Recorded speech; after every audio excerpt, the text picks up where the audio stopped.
दूध दही से देह बनल बा, असही नाही पूरा तनल बा। दूध दही से देह बनल बा, असही नाही पूरा तनल बा। देखी ऊपर के बूफर हमार, काहे फाटत छाती तोहार, तोहरा नजरी में गड़ल बा। हमरा छुआला से रे छौरी, तोर हेते हेते बढ़ल बा। कि हमरा छुआला से रे छौरी, तोर हेते हेते बढ़ल बा। तो नमस्ते प्रणाम, हम आप सबके छोट भाई शंभू कुमार समर। तो आज मैं इसी ट्रैक पर लिख के ला दिया हूँ आप सबके लिए सुपर डुपर लव सॉन्ग। हाँ, बताना चाहता हूँ ये अमित पटेल भैया जी का गाना है और इसी ट्रैक पे लिखा हूँ।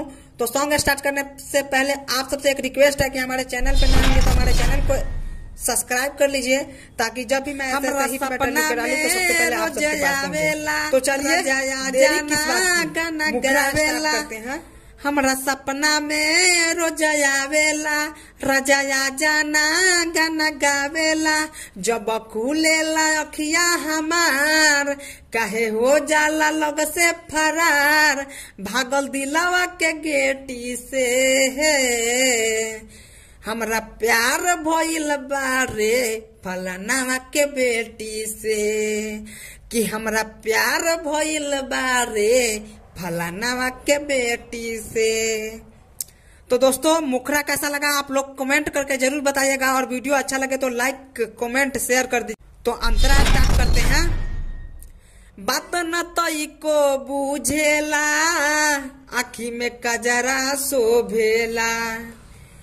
मुंड मिजाज बा चढ़ल, नजरी में हमारा बगरल। बात न तई को बुझेला, अखिया में कजरा शोभेला। मुंड मिजाज बा चढ़ल, नजरी में हमारा बगरल।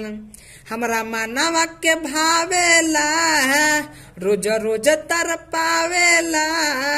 पेट भरे नहीं रोटी से, हमरा प्यार भइल बारे फलाना के बेटी से।